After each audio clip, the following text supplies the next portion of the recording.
Welcome to Beyond the Spread. My name is Bryce Paderis, the host, the one. We got to talk about some things. We have not a laundry list, but we have some things to talk about. We got sports going on. We got playoffs starting for MLB, which I think are one of the best playoffs there is. I mean, I think Stanley Cup is up there. I love the NFL. I love the college football system right now. I think 12 teams is perfect for college football. I don't want to see it get any higher. Let's talk about last week for our – should we just – you know what? Let's just jump straight into it. We'll get to college football and the records, and if you're taking the picks, if you're not taking the picks. I've been absolutely horrendous. I can't see a college football game to save my life. And last week in the NFL, didn't do too hot. But that's just a little teaser for you. That's just a little teaser for you. We'll talk about it, okay? I got some highlights I want to talk about in the NFL, some highlights in the college football area, MLB playoffs. But where I want to start is the Ryder Cup. We lost. I'm not ashamed to admit that. Yeah, Europe came out there and beat our ass. It was left and right. I mean, Europe made so many birdie putts that we were playing breaks. We were doing all these kinds of things. I don't know what the format. I don't understand. Here's the thing. Look, my knowledge of golf very limited, okay? I got people in fucking the UK right now coming after me on TikTok because I said some harsh things. I said, "Oh, they want to play golf. If they're not." I said last week the US wants to play for some money, and they're like, "Hey, pay us some money." I didn't hear any golfers complaining about it. I didn't say any golfers saying, "Hey, I don't want the money." Like, no, everyone wants to get paid.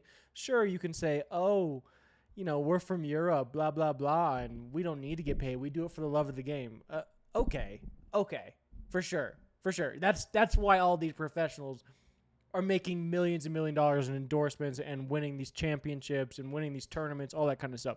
They're doing it because they love the game, not because they're specialized at it in any sort of way and they're just out there having fun. No, they're there to win, and there happens to be a trophy, money, endorsements that come along with it. So get out of my comments, okay, Europe?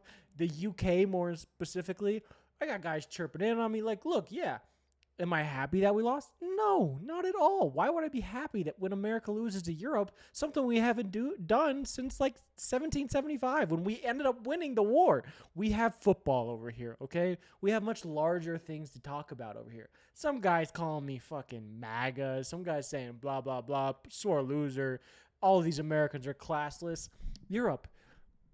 I'm not going to go on a political rant because I don't want to. That's not what this show is about. But I just saw some guy get arrested over a Facebook post. And the guy giving him the sentence is wearing a wig still. Are you guys still wearing wigs over there? Get the fuck out of here. I don't care about you. You are an amazing continent to visit. But my goodness, okay? Let's relax.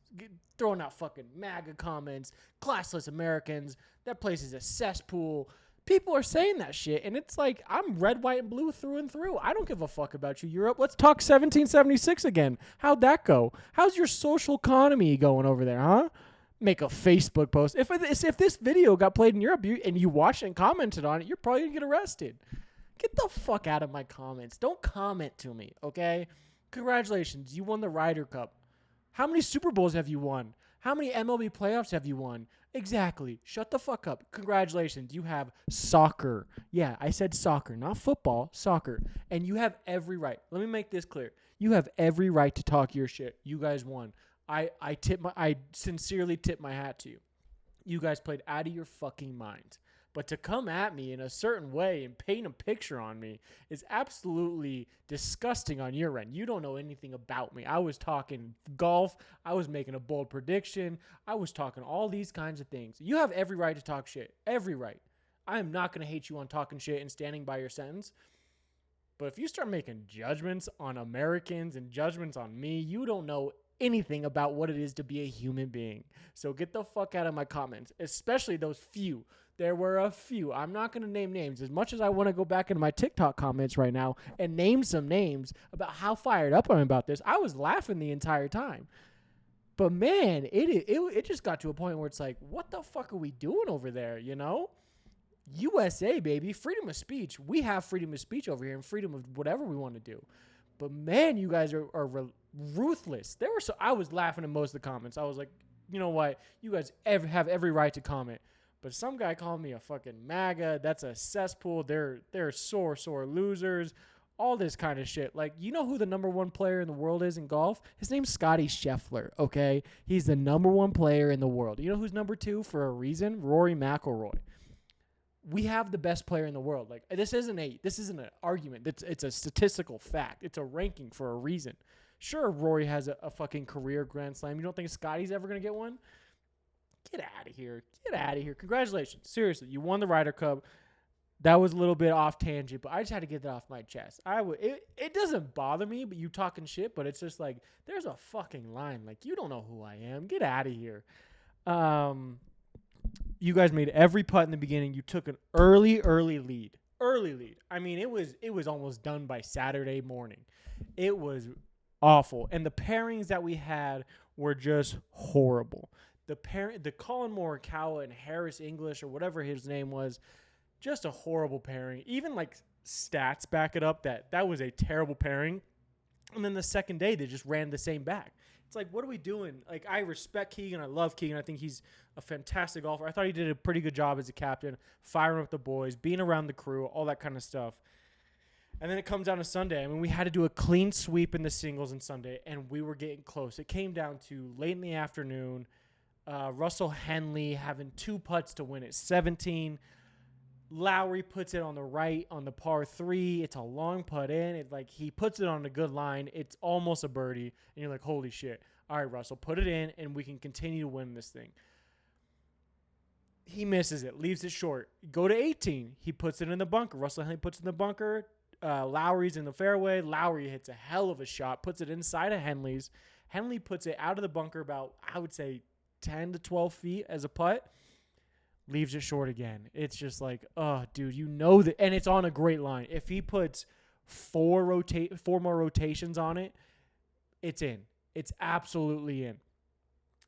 But it was a hell of a weekend, hell of a golf tournament. I love the Ryder Cup. I love the President's Cup. I love watching golf as I've gotten older. I think it's relaxing, and you tend to root for your players that you enjoy watching and saying like, hey, I can make that shot. No, the fuck you can't. But when it comes down to the Ryder Cup, it's like, okay, obviously we're on one side. They're on one side. There's an ocean separating us, all that kind of stuff. And I again, respect you guys for winning it. I'm not going to say we didn't blow it ourselves. I thought we had a great chance coming into this weekend to win the Ryder Cup, but that you guys retained it. And Victor Hovland, I mean, I'm not going to say anything bad about Victor Hovland because I like him as a golfer, and he seems like a funny guy when I watch clips of him. So, but backing out and then you guys get a half point, I mean, those are terrible rules. Those are terrible, terrible rules. And if we would have ended up tying, you guys would still retain it. That's a dumb rule. That is a dumb rule. You should go into a 3-hole playoff with your 3 best golfers and just go at it. That's what I think. Or 4-pair, or go 2-2, that kind of thing, and just see who comes out on top. So yeah, one thing I will say, we almost did come back in the singles. We talked about it. Russell Henley, Morikawa ended up tying at the very end, so we would have lost regardless. The golf etiquette. I was rowdy. I've been to a golf tournament. I've been to the Waste Management Phoenix Open. This kind of gives me similar vibes, except it's in New York. New York fans were relentless. I mean, everyone there at Bethpage, besides a handful of people, were, playing by the rules, doing all the good things. I mean, when you're lining up for a shot and you're on Team Europe, you got to expect some heckling. And I will say this. I think the heckling crossed a little bit of a line. It's like, okay, these guys are lining up putts. Like, you want to heckle up until he steps over the ball, that's fair game. But when he starts to step over that ball and he's there about to swing, I think it's got to be that etiquette thing where it's like, okay, let's settle down. Let's keep it to a fucking, at least a whisper or like a mumble. I don't know the level. Like a whisper to like whatever that next step is, but like a small step. That's where I think it's okay. If we're talking and the guy's backswinging, or if he's lining up the shot, like, I get it. It's the Ryder Cup. You got to expect it, because even when we're over there, when we're playing over in Europe, they're doing the same thing. They have a little bit, maybe a little more of a class, but like, fuck them, like, it's fucking Europe. Like, 1776. That's all I got to say. That's British, UK, who cares? Spain, I love Spain. Spain's amazing. France, don't really care. But, like, yeah, Norwegian countries, love them. UK, beautiful place, but, like, 1776. That's all I have to say. But the etiquette thing, Rory telling the fans to shut the fuck up. The drink got hit out of the guy's hand. It hits Rory's wife. Like, that's kind of fucked up. I do think there's a bit of there's a line. I think there's a line, and I think we were teetering with it a lot of the times, and I think we were over it a handful of times, but it was always like, I would say majority of people were respectful and practice the golf etiquette, that kind of thing. Lining up the shots. Okay, it's a fucking, I'm not going to say dead silent because this is the Ryder Cup and it's a rivalry and all that kind of stuff. But I just think people were upset. And then Rory's talking shit and he's doing all this kind of stuff, which I respect. I mean, you won. You are the number 2 golfer in the world behind Scottie Scheffler. Talk your shit. I mean, I was watching some of the interviews. Rory kind of played both sides where he was like, I'm the victim. But then you go back and look at some of the shit that he did. It was like, okay, you can't really stand up there and pretend to be the victim. Don't be wrong. The drink at your wife's head, that's over the line. That's completely over the line. That is beyond. But then you start talking shit, and then you play both. You just played both. I felt like Rory was playing both sides of the coin. Victim, and then he's going to stand on business and all that kind of stuff. Well, then some guy heckling you shouldn't bother you. I get it. It's continuous, but you're playing in the Ryder Cup. Like, you're the number 2 golfer in the world. You can handle the pressure. You can handle people talking in your backswing. You're going to hit a great shot 99% of the time, except at the U.S. Open, when you left it short and missed the fucking 4-foot putt with 10 feet of break. I wouldn't hit that putt either. But I just think it was a little bit of both sides. Congrats to Europe. You won. You won the Ryder Cup. Yeah, I'm a little salty. Why would I not be? Are you going to stand on that side of the fence across the ocean and say you weren't salty if you guys were lost? Get out of here. You wouldn't have done that. Don't play victim, or don't come at me if you know that's the other side. And now that's not that didn't happen, so I can't really say that, but just fucking relax. That's all I'm saying. Just fucking relax a little bit. Europe, you're fucking UK in my comments. Look, you bumped, hey, but also you guys bumped up the views. I'm not paying. You think I care about those comments? You think I care about those comments? No. But like, you bumped up my views, so it's also like, thanks, like, appreciate it. I don't go off in the comments. If I'm gonna put views like that, boy, I'm signing pen to paper in a month. Get out of here. So it's also like, appreciate you for fucking doing that. Like, dope. Hot takes, Some guy commented, he's like, I don't even know what accent that is. I was trying to do like a Scottish in there. I was trying to do like a Scottish accent. I don't remember what I was saying. It's something about the money in the U.S. getting paid. You see how I lose it there? Oh, I'm a wee bit Scottish. Anyways, shout out Europe. You guys won. Hell, it was a good weekend. You guys dominated all weekend. Again, appreciate the views. Appreciate the comments. That's what this is about. There's a line, though. There's a fucking line where you start to piss me off, and I'm going to come on here and blast you a little bit. And they're fucking old people who are blasting me. Everyone between probably 16 and like 35, totally fine. And then there's a gap that no one knows. And then people in their 50s to 60s are commenting like, oh, he's fucking MAGA. And you don't know me, bro. Get out of here. Get out of here. Okay, just get the fuck out of here. I've been to your amazing country. It's a beautiful place. Get the fuck out of here. Don't fucking paint me in a corner. You don't know me, bro. I would love to out you right now, but I'm not going to because, again, I have 2 followers, and I don't give a fuck. I don't give a fuck. You want to come to me? By all means. We can set up a date in Colorado. We can figure something out. Anyways, that's the Ryder Cup. That's all I have to say on the matter. Appreciate the views again. Let's talk MLB playoffs. It's officially here. We have games going on today. If you're watching this tomorrow, they happened yesterday. There's probably a couple. The first round continues over today. Right now in round 1 in the AL, we got the Tigers versus Guardians. Detroit's up 1-0. I know the Guardians end the season very strong, and the Tigers are kind of the inverse of that, where like the Tigers started out really hot. Everyone was all over the Tigers after like the first 40 to 50 games. They were on fire. Detroit's up 1-0 in that series. That happened today, like I said. And then the Red Sox-Yankees are going on right now. Last time I saw, I think the Yankees were up 1-0. I grew up a little bit of a Red Sox fan just because I think my brother grew up a little bit of a Yankees fan. We didn't, and here in Colorado, other than like the 3 years we had of playoff baseball in my entire life, there's never been really baseball. So I grew up kind of a Red Sox fan, no longer, but I like to see them succeed from a distance. Like, I'm not rooting for them, but I'm like, hey, the Red Sox are in the playoffs for the first time in, I don't know, 5-6 years maybe. I imagine this. If I had to put money on it, I bet you Yankees move on to the next round. I would love to see the Red Sox move on. Anything that upsets Yankee fans or the Yankees in general, I'm fine with. When's the last time the Yankees won, a pennant? You guys talk about Title Town and all that kind of shit, but when's the last time you guys won a pennant? I mean, it was in this last, couple decades, but like, you guys got all the fucking money in the world. You got that old Steinbrenner money, In the NL, we got the Reds versus the Dodgers. Fun fact, Dodgers have the longest active streak with the 13th playoff berth in North American sports history. They are in 13 years in a row of making the playoffs. That is the longest active streak in North American sports. That is crazy. I mean, when you go back and look at it, I mean, that ownership group has absolutely dominated baseball. They have some of the best players in the world, if not the best player in the world in Shohei Ohtani.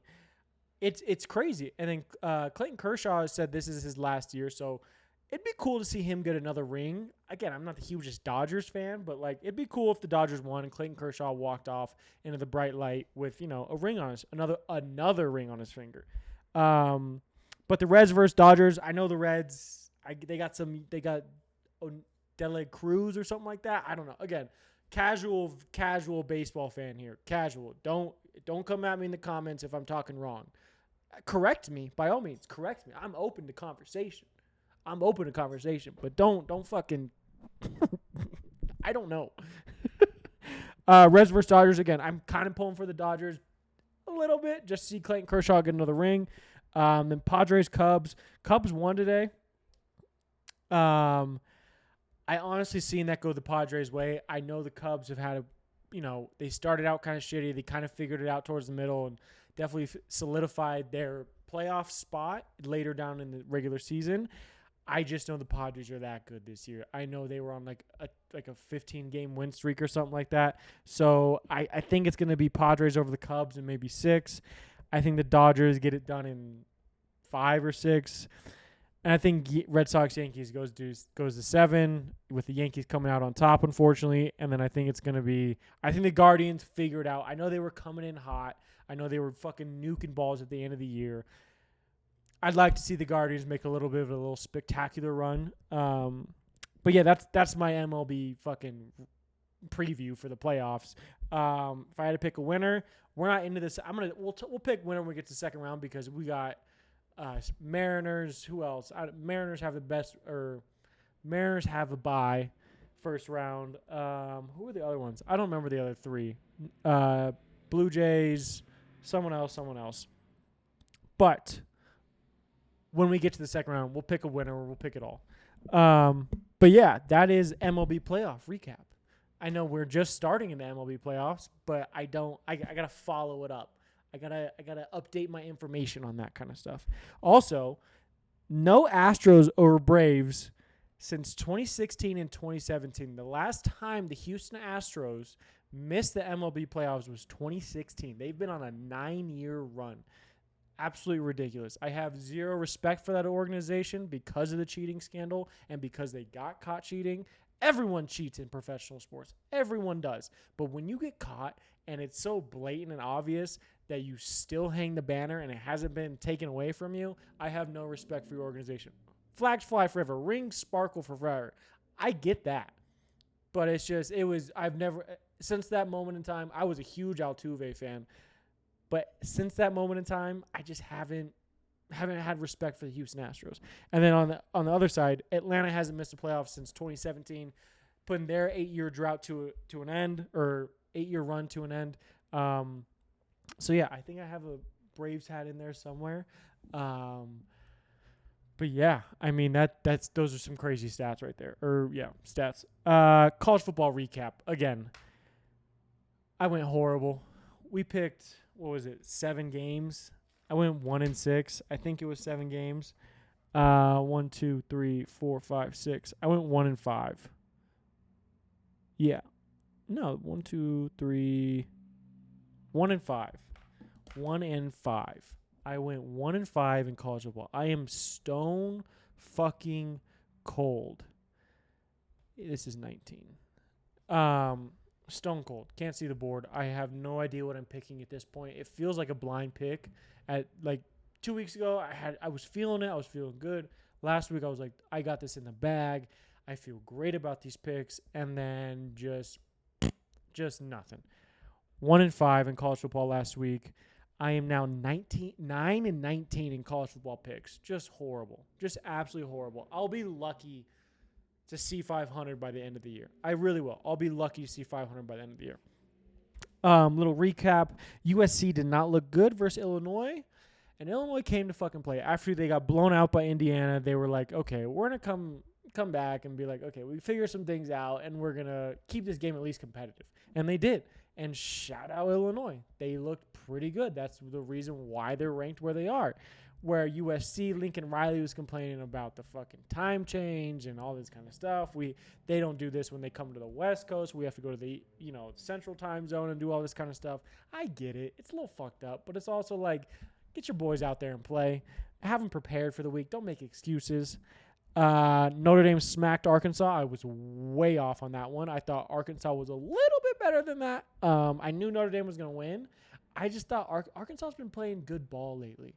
Like you think about the last couple of years, like, yeah, they don't win a lot of games, but when the games that matter that they play, the ranked opponents, all that kind of stuff, they usually show up a little bit. This game, not shit. They did not show up at all. It was ugly from the first quarter on. LSU played okay. I'm not really worried about them. Still not a fan of Brian Kelly. He pointed out that, this position has to do better and this position has to do better and all that kind of stuff, like which is coach speak to a degree. But he started calling out names and all that kind of stuff. It's like, Brian Kelly, you should take some responsibility on yourself that you didn't have the boys ready to play. I don't like that. I don't like when coaches call out players and all that kind of shit. Yeah, it lights a little bit of fire under the player's ass a little bit, but it's like, how about you take some responsibility and be like, we didn't have the boys ready to play this week in Ole Miss. And Ole Miss looked pretty darn good. Lane Kiffin was running a hell of an offense all game long. It was a tight game until I think Ole Miss scored late or LSU had a turnover, one of the two. But yeah, it was shout out Lane Kiffin. I've always been a fan of Lane Kiffin. I've always kind of fucked with Ole Miss, but SEC. LSU's defense looked pretty good. I wasn't blown away by them. I know Lane Kiffin is known for being that offensive-minded guru and is probably going to take over the Florida job next year. But I was kind of impressed with them. I really, really was. Penn State can't win the big one. Oh my god. Oh my god. I mean, what is James Franklin now? 2 and 20 in big games versus, ranked opponents in the top 10 or something like that. Maybe even ranked opponents in general. I don't know the stat. It's not a good stat. He needs to learn how to fucking win the big one. He needs to learn how to big one. Thank God I switched my pick last week. That was the one pick that I knew when I was talking about it. I was like, James Franklin can't win the big one. His stats don't back it up. If he was around 500, that might have been a coin flip game. But the fact that Drew Aller threw a pick late again just solidifies the take that Penn State will never be at the mountaintop while James Franklin is there. They need a culture change. They need a new head coach who can go in there and win the big games. Because I think they have Ohio State coming up in the next, few weeks, maybe month. But it's not pretty. It is not pretty. And that was a good game. I mean, Penn State came back. They were moving the ball. I mean, Oregon looked really good. And then it just flipped on its head. And you kind of felt, at least I felt it. I was like, it's not going to work out because we've seen this movie so many times. Penn State drives down the ball. They're down a score or a field goal to tie or take the lead. And they don't get down there because someone throws a pick. Notably, Drew Aller, again, the 6'5", 235 quarterback, fifth-year senior. You can't make that throw in a tight window with the game on the line. Throw it away. Use your legs. dump it off to the back, throw to the backside, anything. You cannot throw that ball in that tight of a window. Hell of a play by the linebacker. Oh, my goodness. As he threw the ball, I saw him come, just sprint to the, not sprint to the ball, but move into coverage, and it was just perfect. Great catch. Great way to end a game. Hell of a game. Penn State can't win the big one. They just can't. And I don't know how you get over that other than James Franklin not being the head coach anymore. Look, I just talked a lot of shit about Penn State. I'm about to talk shit about my favorite team. One of my favorite teams. Bama owns Georgia. It's official. I'm over the conversation. Other than the one national championship that we won and beat them in, they have a dominant record against us. Kirby Smart doesn't know how to play Georgia. I think he made a fucking deal with the devil where, we'll lose to Bama every year as long as we make the playoffs. I think that's kind of the look that he's going for. Look, Gunnar Stockton, not the best game. I mean, he 200 yards, 2 touchdowns. Clean game from both sides, but it was Bama the entire game until late. Then Georgia started making a run. Bama owns Georgia. That's just what it is. And when we get down to the goal line, we're inside the 10-yard line, 15 maybe, and it's 4th and 1, and we're running a hurry up to do a QB read option and dump it out to the back or an outside zone play. I forgot what the play was. But shout out that Bama defensive end. He absolutely made an incredible play. The right tackle made a terrible block. He just shoves him right off of him. The DN comes up, hits whatever the 32 white guy running back is, and just bad. Just bad. It was not pretty. And Bama owns Georgia. That's just what it is. Should we have kicked the field goal? I would have liked to see maybe not do hurry up and maybe call a timeout and maybe, hey, should we kick this field goal or should we really just lock in and get this 1 yard? I think that's the mentality to have. Yeah, you just had a great play. You almost have a first down. But you have to think about, what if I don't get this? Which you shouldn't. You shouldn't think about that. But on the other hand, it's like, maybe we should kick the field goal, tie this game, trust our defense to get a stop, and then maybe come back down the field and kick a field goal or get a score late. Once that happens, you kind of look at it and you're like, it's over. There's, a minute and a half left. They're just going to drive the ball down the field periodically, methodically, and just eat up time. It was tough. It was tough. I was watching it. I had both games, the Penn State Oregon game going, and I had Alabama Georgia going. I was happy to see Penn State lose. I took Oregon. If you want that pick, I gave that pick to Oregon plus the 3.5. But then you look at the other side, it's like, okay, well, I've seen this before too, where Bama just wins and they just beat Georgia. That's it. I'd like to see them again. I'd like to play them again, whether that's in the playoffs or in maybe the SEC championship. I don't know, because I do think we are the better team. I really, really do. I think we have a better defense. I think they came out hot on all cylinders in that first half and just dominated that. But yeah, let's make some picks. College football picks. Week 5? Week 5? Something like that. Kentucky at Georgia. Georgia minus the 20.5. This is one of those ones where I know Kentucky is bad. I know they're bad. But they're coming in, and they're coming into Georgia. If the game was reversed, I think it was last year, where this went down to literally the last few plays where Georgia barely pulled it out. It was a spread kind of like this. The only reason I am contemplating taking Georgia minus 20.5 is because they are at home. And I think they kind of got a little piss of vinegar in them now. They got a bad taste in their mouth. They want to go fucking release it on Kentucky. Pause. But with that being said, Kentucky it doesn't feel right. 20.5 in this game. 20.5.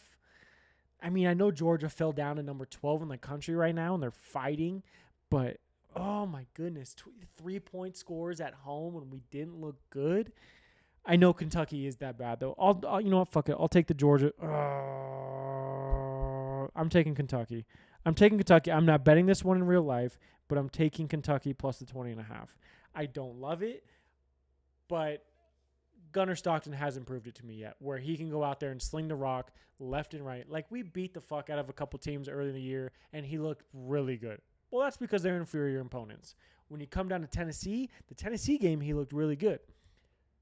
Go to Bama game, he looks okay. So I think law of averages, I think he's going to have a good game here, but I think Kentucky's going to slow the ball down. They're going to try to keep Georgia's offense off the field, and I think they maybe squeeze out a touchdown or two. I really, really do. Give me Kentucky plus the 20.5. Not betting in real life, but that's my gut feeling. Next big game, Texas at Florida. Texas minus 6.5. What do we want to do? Look, I've praised Arch on this show. I've kind of been like, hey, Arch might not be the superstar we're all thinking he is. Going into Gainesville, one of the toughest environments in the country. 6.5. You're a touchdown favorite going down to Gainesville when you haven't really looked like the guy. I think it's Florida plus the 6.5. Now, Texas could come out there and whoop that ass because Florida is that bad. I think Florida isn't a good team. I don't think they're going to make really a good bowl game. I don't think that's a crazy take to say. But at this point, I've talked about it in the NFL where I'm betting on the Broncos, and I'm like, this is a faith pick right here. If Texas covers against Florida, which isn't saying a whole lot, but it's showing me that, like, hey, they can go on the road, this defense will travel, and this offense can score. If you check all three boxes, I'll start betting on you again. I'll start putting that green on you. But at this point, I think it's Florida plus a 6.5. That Florida defense isn't half bad. It's the offense that can't do shit. That offense cannot move the ball up and down the field, which on the other end, Texas can't really move the ball up and down the field as well as we all thought they could do. So I think it's Florida plus a 6.5. Vandy at Bama. Bama minus 10.5. What is his name? What's the Vandy quarterback's name? It's going to piss me off. He's like a fucking superstar. They're absolutely balling out right now. Diego Pavia.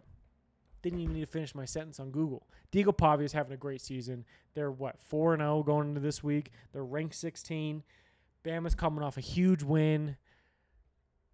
You know, when Bama lost to him, what was that, last year or the year before? It was kind of glaring, like, hey, maybe Bama isn't the Bama of old. The Bama that we all know growing up, at least me growing up. I think this is going to be a close game.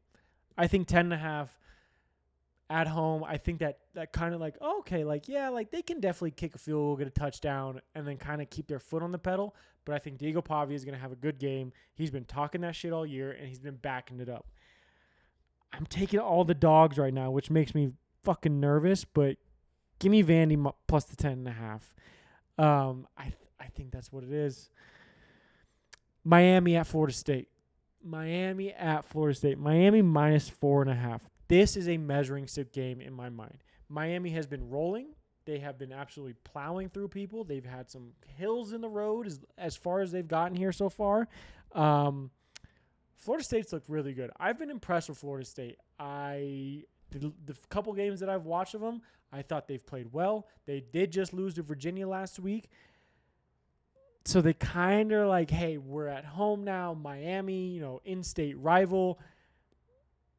Miami minus 4.5 doesn't make sense. But it doesn't make sense because I'm thinking of Florida State being better than they actually are. This is hey, Miami hasn't done me wrong yet. I've bet against Miami all these times. I think this is going to be a really good game. Miami's just kind of on cruise control right now. Give me Miami minus the 4.5. I might go 0-5 this week, but I'm talking myself into it at least. Last game I have on the card, this is kind of just a layup card for me, or a layup pick for me, because I need a win somewhere on this card. Boise at Notre Dame. Notre Dame minus the 19.5.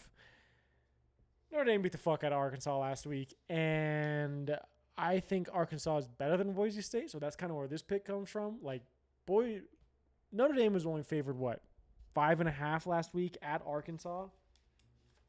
What was it? At Arkansas. Oh, I took Arkansas plus 3.5. They were favored by 3.5 points. That should have been a layup for me. Boise State going into Notre Dame. Please, give me the 19.5. And I'll take my winnings in green and cash, please. NFL.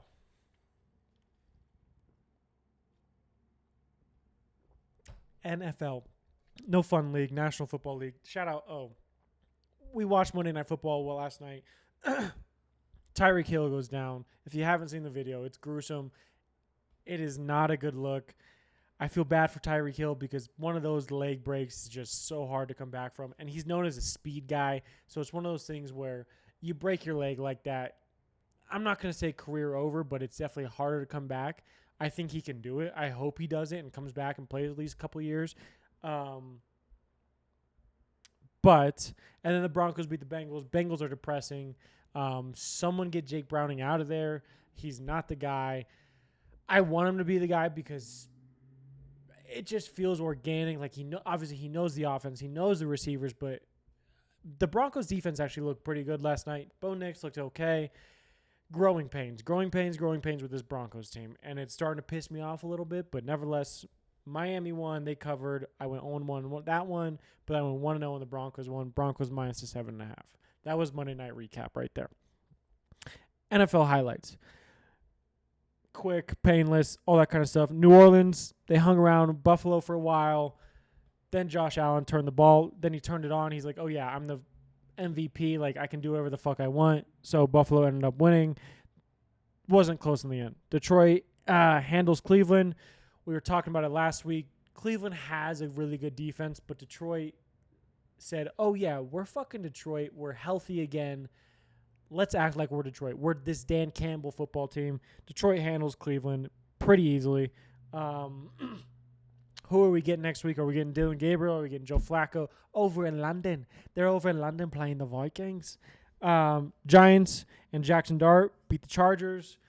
Good for Jackson Dart. It was not an easy game. It was, he used his legs a lot. But I'm excited to see what happens with Jackson Dart. I'm not sold on him yet. But it's good for Giants fans to see a win like that go through where, hey, we drafted a guy. He might be the guy. Not enough information yet. Not enough. We haven't seen enough from Jackson Dart to know if he is actually the guy.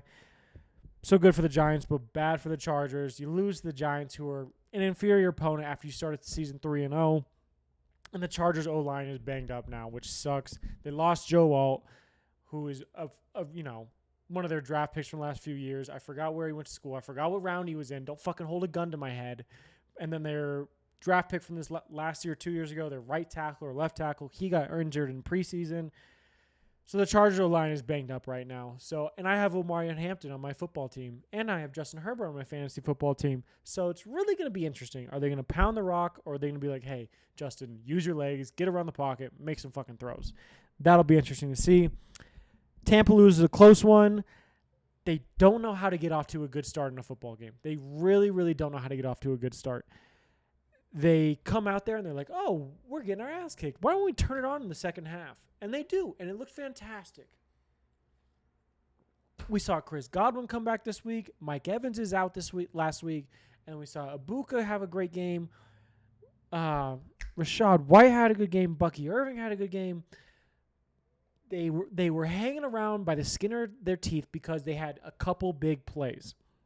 If they do that early and often, I think the Bucs win this game handily, especially because Jalen Hurts threw for, that's right, 0 pass yards in the second half. 0 pass yards. 0 for 8. I have Saquon on my fantasy team, so I'm not really that mad. I'm mad because I lost his pick. Because, don't be wrong, the Eagles are probably, now that I think about it, they are the best team all around. They have a good defense that can win them a Super Bowl. They have a really good offensive line. They have a great front four and defensive line. And they have skill players everywhere on offense. They are the best all-around team right now. They might fuck around and go back-to-back, but I'm just hurt that the Bucs lost because I think the Bucs are that good. If I'm pulling names out of a, not names out of a hat, if I'm pulling names out of my ass right now, who's going to beat Tampa, the Eagles, and the Rams in the NFC? I don't see anyone close to them. You can maybe say, hey, when the 49ers get healthy, we don't know when they're going to get healthy. The 49ers have so many injuries. I'm thinking Seahawks, no. I don't fucking know. I don't know. Other than those three teams, who's going to beat those three teams? Other than they're going to beat up each other, I think it's Philly. If I had to power rank them, honestly, I think it's Philly, 1. a good gap. I'll say a good gap because they did just beat them. The Rams at 2, and then a pretty noticeable gap, the Bucs at 3. But all those 3 teams are solid when they're healthy. I need Mike Evans to come back. Matthew Stafford's looking fantastic, even though he didn't play in the preseason. And Jalen Hurts, Saquon, and that Eagles team is just humming. They're like, fuck the outside noise as long as we win. Other than the inside noise and A.J. Brown. A.J. Brown wants to contribute to the win. Chad Ochocinco on, I think it was Nightcap with Shannon Sharp, he's like, he's upset because he wants to contribute to the win. He's not getting thrown at. He's getting a couple targets a game, all that kind of stuff. They can throw the ball whenever they want. I know that. Jalen Hurts proved that last week. He can throw the fuck out of the rock. I don't know. I think the Eagles are the best all-around team probably in the NFL right now. Yeah, I mean, I want to say the Bills, but their offense is like, they're good, but they also have just Josh Allen running the entire show back there, and they're missing a couple players on defense. Chiefs are not, I mean, they won this week, but like they're not looking great. And the Baltimore Ravens, we're about to get to them, but holy shit. Colts beat themselves in that Rams game, like we were just talking about the Rams. They're a good team. I think the Colts are a good team. I think they're going to be,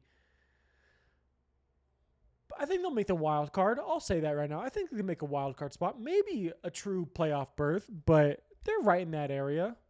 I'm not expecting them to be bad. I mean, what are you, 3-1 going into this week? So that's a good record. Good record. Yeah. I think the Colts are good. I think they're a solid team.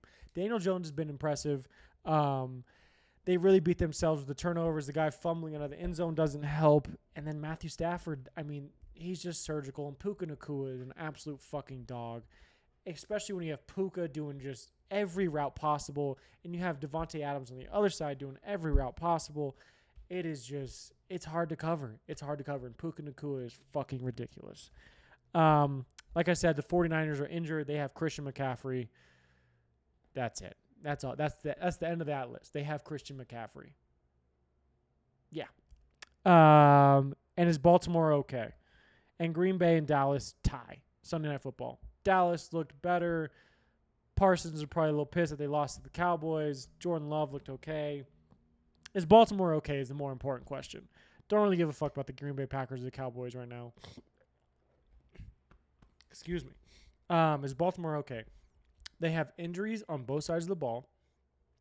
They are in a shootout almost every game. That defense that we know is usually good. Baltimore defense, they have been spoiled, kind of like how the Steelers have been. And even the Broncos. The Broncos usually have a really good defense. That's what certain teams hang their hat on. These teams usually have good defenses. Just historically, they just have. But that Baltimore defense does not look good. They can't stop the fucking run. They can barely stop the pass. I mean, and Lamar is out for 2 to 3 weeks, like with a hamstring injury, and it is not looking good for the Ravens. Hopefully by the time Lamar gets back, they maybe squeak out a win over, I mean, who do they have this week? They're favorites by 1.5. No, they're underdogs to 1.5 to Houston this week, which you could maybe fuck around and win that game. But they just don't look good. They don't look good. And everyone's jumping off the bandwagon right now. Everyone's saying, oh, they were spoiled all these years, which, hey, I get that. The Broncos have usually a good defense as well. I'm just trying to make connections. Like, yeah, the Ravens defense, you can usually count on that, and a good run game and fucking field goals. But, Justin Tucker's not there anymore. So I don't know. I think there's a lot of question marks over that Ravens team right now, and I don't think there's a lot of answers going on. Let's talk some games. Thursday Night Football, 49ers at Rams. Rams minus 6.5. This is kind of a rivalry game, in my opinion. We got Sean McVay, Kyle Shanahan, interdivision rivals. If you were to tell me this, if they were both healthy, I'd probably take the 6. I'd probably take the points and be like, the 49ers can hang around in this game.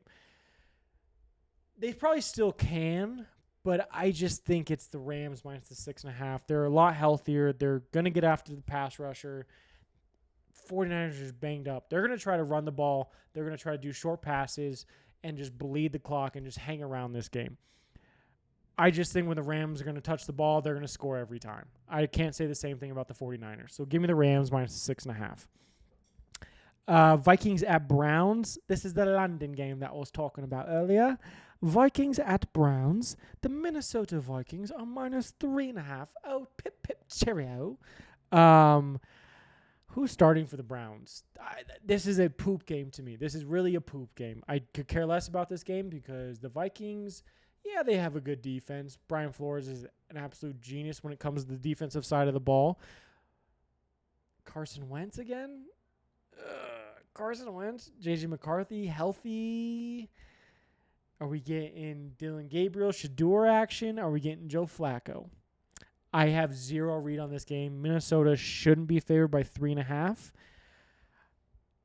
Part of me wants to take the points because I don't know what the fuck's going to happen. I'll take the stronger. I mean, they're both good defenses, but I'll take the Browns plus 3.5.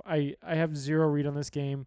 If I'm getting J.J. McCarthy or Carson Wentz, that doesn't really sell me on them winning by 3.5. Brown side, you could be like, okay, they have a really good defense as well. Flacco, Dylan Gabriel maybe.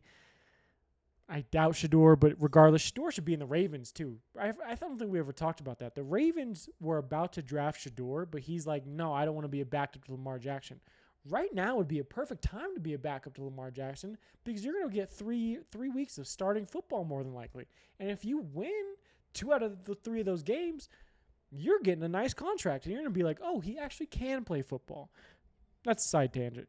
I'll take the Browns plus 3.5. Don't feel comfortable about it, but whatever. I don't trust any of those quarterbacks playing in that game. I would like to take the under too. Give me the under. Let's look up that under. Let's look up that under real quick. You gonna look at me straight face and be like, oh, the Red Sox are winning 2-1. Just as an update, if you're curious, if you're not watching it right now, week 5, over under 36.5. Oh my goodness, that is disgusting. 36.5. Give me the under. I have 10-17 maybe. Oh my goodness. Curry Bros taking up. What does that say? We just got ESPN news. I know we're talking NFL, but give me a second. Curry Bros teeing up. Kaminga Warriors, 2-year deal. Curry waiting until after the season to address deal. Braun start camp. Anyways. Again, I don't like any of those quarterbacks. That was a little bit of a side tangent. Regardless. Raiders at Colts. Colts minus 6.5. Raiders haven't done it for me. Raiders, 0 boom meter. If I had to give them on a boom meter, they're negative booms. And I think the Colts, like I said, we talked about it. They're a good team, minus 6.5. The Raiders, I love Max Crosby. I think he's a fucking phenomenal dude. I think he's a phenomenal football player too. But yeah, give me the Colts minus 6.5. Geno Smith hasn't done it for me. Pete Carroll, I love him. I think he's a great coach, whether that's in the pros or in college. Just hasn't done it for me. And Ashley Gentry had a really good game last week against the Bears. But yeah, just hasn't done it for me. Giants at Saints, kind of another poop bowl in my opinion. Saints minus 1.5. I don't know, man. What the fuck am I supposed to do here? Am I supposed to say Spencer Rattler is going to go out there and win me the game? No. Which defense do I trust more? The Giants. And I think Jackson Dart's going to carry a little bit of that charisma over down into New Orleans. Give me the Giants plus 1.5. Fuck it. Why not? Saints are so bad. So bad. Someone, please, NFL GMs, get Alvin Kamara out of New Orleans. I know he probably loves the city. I know he probably loves the state. Get him out of there so he can he can play on a good football team. Cowboys at Jets. Dallas minus 2.5. Recency bias tells me that the Dallas Cowboys are good. Recency bias tells me the Jets are bad. I think the Jets are actually bad. I think the Cowboys are mid to okay. Justin Fields came back last night. He can run the ball. The Jets have a better defense than the Cowboys, but the Cowboys have a better offense than the Jets. I like points, so give me Dallas minus 2.5. And it's weird. You never really see Dallas going up to New York, other than obviously division rivals. But, like, you never see them in, New Jersey playing the Jets. Broncos at Eagles. Broncos at Eagles. Eagles minus the 3.5. I'm not going to bet this game. I'll pick a side. I think we are going to carry some momentum into that first half of the Eagles game. But I'm not going to sit up here and tell you that the Broncos are going to win this game. I can't sit up here on a good conscience and say that. I think, like I said, the Eagles are the best team in the NFL. I hate betting against the Broncos, but I've done it twice. I've done it twice in the last 4 weeks, and they fucked me 3 times. So give me the Eagles minus 3.5. And I think the Broncos just beat a bad Bengals team, so that's kind of where that leads to. I don't think that Bengals team is good without Joe Burrow. So, yeah, and my computer is going to die soon. Oh, we are on lower power mode. Oh, shit. Battery settings. Oh, shit. Low power mode. Only on battery. Okay. There we go. Sorry, a little bit of that. Like I said, Eagles are the best team in the NFL all around. I like the Broncos. Obviously, I have the fucking Broncos hat on. If you didn't know that, I'm a fucking Broncos fan. I just don't think we've looked good enough to say, hey, we can go into Philly and win. I don't think so. I think we're going to be competitive for a little bit because the Eagles haven't, yes, they're the best all-around team, but they haven't really blown me away. They're going to go in and beat the shit out of any team. They could do that this weekend. That's kind of why I'm taking the Eagles here. But I'm not going to bet on this game. But I just think it's the Eagles minus the 3.5. Nothing has pointed to me that saying, hey, the Broncos can cover this game. They can go into Philly and cover this and win this game. Nothing has said that to me yet this season. Yeah, Eagles minus 3.5. Miami at Carolina, kind of another poop game. Give me Carolina. Fuck it. They're at home. They just lost Tyreek Hill. Miami, that means. Fuck it. Give me Carolina. Houston at Baltimore. Houston minus 1.5. Who's Baltimore's backup quarterback? Not that I'm going to bet on them at all, but it's one of those things where I'm kind of just curious to see who it is. Baltimore Ravens backup quarterback. Let's see. Is it Tyler Huntley? Cooper Rush. Oh, that's right. We saw him late in the Chiefs game. We didn't recap the Chiefs-Ravens game. Pause. Chiefs are still good. Like I said earlier in the season, they've kind of just had some bumps in the road. Ravens probably not that good. Ravens maybe a wild card spot. If it's Cooper Rush, it's Houston minus fucking 30. Like I said, Lamar Jackson's out for 2 to 3 weeks. I don't think Cooper Rush. No, I don't want Cooper. I don't want to watch Cooper Rush. I watched Cooper Rush in that Chiefs game. It was not pretty. Not pretty at all. And Houston's defense, that especially that front four, are going to get after pass rusher or good pass rushers. Excuse me. Titans at Cardinals. Could care less about this game. What I did like was Cam Ward saying at the end of the game in the press conference, he goes, "Keep it a buck with you. We're ass."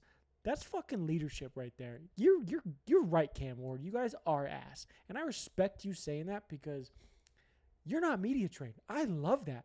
You, Anthony Edwards, not media trained at all. Or you are, and you're like, I don't give a fuck. I'm going to say whatever I want. I can make millions of dollars and pay these fines. Maybe to a certain point, you're going to get tired of paying fines. But, you guys just don't give a fuck. Keep it a buck with you. We're ass. We're just ass. You are. Anthony Edwards says some crazy shit, too. Cardinals minus the 7.5. That's a question mark. No idea. Maybe the Titans are frisky in this game. If I'm looking, as we're talking about all these games, especially the college ones, there's a couple good college games on. This NFL slate, not really doing it for me. I like the Broncos-Eagles matchup. A little biased there. 49ers-Rams.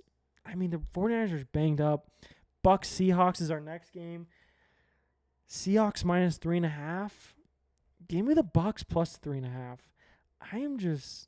I'm not sold on Sam Darnold. I think Daniel Jones is above Sam Darnold right now, coming from that, what's his name? Kevin O'Connell offense, guru, retreat, whatever you want to call it, where quarterbacks go to get their careers revived in Minnesota with Kevin O'Connell. And I think Daniel Jones might be ahead of Sam Darnold. I really do. I think Sam Darnold's had a pretty good year. Jackson Smith-Njigba, I think he might be out this week. I'm not 100% sure. Don't quote me on that. But I think the Bucs going to Seattle and win. I know it's across the country, all that kind of stuff. Give me the Bucs plus 3.5. Bucs are a good football team. I'm not going to say that they're not. They are a good football team. They're a really good football team when they're really healthy. Can they get off to a hot start? I would love to see them get off to a hot start. Give me the Bucs plus 3.5. Imagine this next game. Imagine this next game if everyone was healthy. Notably one player. Lions at Bengals. Oh, can you imagine if we got to see Joe Burrow at home against the Detroit Lions? That would have been a fucking great game. Detroit minus the 10.5. I don't know how the Bengals are going to score the football. Jake Browning is not the answer. I feel bad for Jamar. I feel bad for T. Higgins. I feel bad. But that also on the other side, my goodness, that Bengals offensive line is dog shit. Oh, my God, it is hard to watch that. Give me the Lions minus 10.5. I just want to see this game happen and be like, God, someone get help to Jake Browning. Someone get help to Joe Burrow. You paid all these players. I get that. Go trade for some offensive linemen. My goodness. At this point, I feel bad for Joe Burrow enough that, maybe you just fucking trade him away. I know Bengals fans don't want to hear this. There's a rumor out there amongst fans. I'm not going to say it's a real rumor, but you're ruining Joe Burrow's career right now. You're ruining his prime. Get him out of there. I will take him. I'll give you Bo Nix. Call it square. You don't get Patrick Surtain. You can have anyone else. Maybe we could throw a linebacker or maybe Zach or not Zach Allen, Cooper or Benito. We'll give you Nix. This is for Joe Burrow only though. We'll give you Nix and we'll give you an edge rusher. That'll help you. Or we'll give you, you can have Garrett Bowles. Nix with one of those three players, we'll take Joe Burrow off your hands. Not that I don't respect Nix. Not that I don't love Nix. Not that I'm not high on him. But my goodness, you guys are ruining that man's career. Get him out of Cincinnati or build that fucking offensive line. Please. For football fans across the country, build that offensive line. Thank you. Give me the Lions minus 10.5. Commanders at Chargers. Jane Daniels is playing? ? I think he is. He's coming back off that knee injury, tweaked it, whatever it is. Chargers just lost to the Giants. And Marcus Mariota did not look good against the Falcons. If it's Marcus Mariota again, it's the Chargers. I think it's regardless the Chargers. I think they're I'm not going to say, oh my goodness, I don't know. Because you have to block that Commanders defense. And that Commanders defense is pretty good. I'll take the Chargers minus the 2.5. I think Jim Harbaugh knows how to figure it out. I think he's going to work around the kinks. I think he's going to figure out a good game plan for the Commanders. If Jaden Daniels is playing, give me the over. If Jaden Daniels is playing, give me the over. Let's look at what it is real quick because I do not have it. If Jaden Daniels is playing, give me the over at 47.5. If Jaden Daniels is playing, 47.5. But Chargers minus the 2.5 at home. I think they just want to get back on track. I think they're going to run the ball. I think Justin Herbert's going to have a good day. Sunday Night Football, Patriots at Bills. Look, I like the Patriots. I like Mike Vrabel. I think Drake May is having a better season than last year. I think he's really showing himself. I think Mike Vrabel's kind of in that Mike Daniels offense is working out for Drake May. He's a system quarterback. I don't think that's a hot take. Patriots fans, tell me if I'm wrong on that. But when you go into Buffalo, especially at night, against the MVP, 7.5 feels a lot like 4.5. Give me the Bills minus the 7.5. I think the Patriots are trending upwards. Like I said it a couple weeks ago. I said it maybe even week 1. I think the Patriots are trending in the right direction. I really do. If they stuck with Gerard Mayo continuing into this year, I think the rebuild is further out than we expect, or further out for them. They expect whatever that terminology is. I don't know. When you bring Mike Vrabel in, the window gets shorter. I think the Patriots are another year away from making a legitimate playoff run.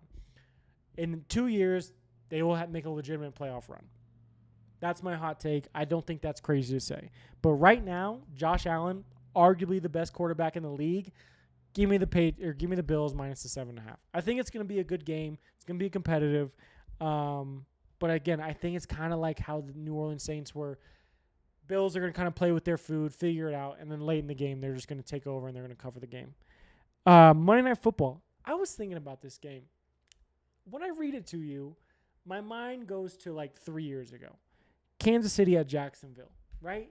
Saying that right now in today's day and age doesn't feel right that the Jacksonville Jaguars are like exciting to watch football right now. Like, yeah, I've always kind of been a Trevor Lawrence fan ever since he got drafted out of Clemson.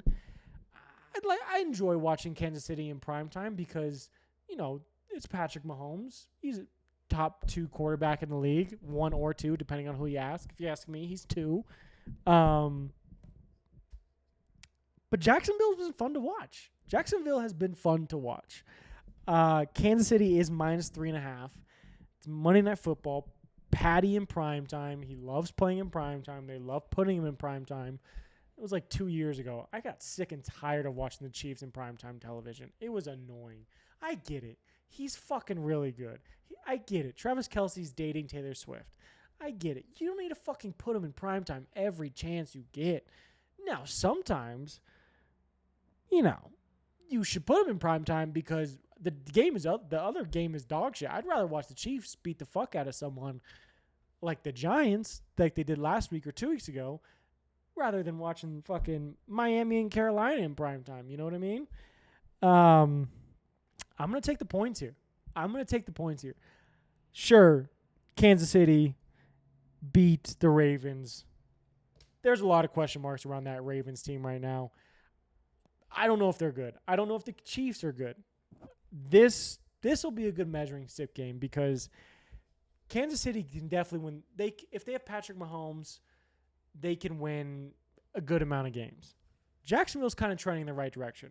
They're a little bit behind like the Bucs. Like the Bucs, like 2 years ago, you kind of look at them and be like, or whenever Baker got there, you kind of look at them and be like, okay, they're trending in the right direction.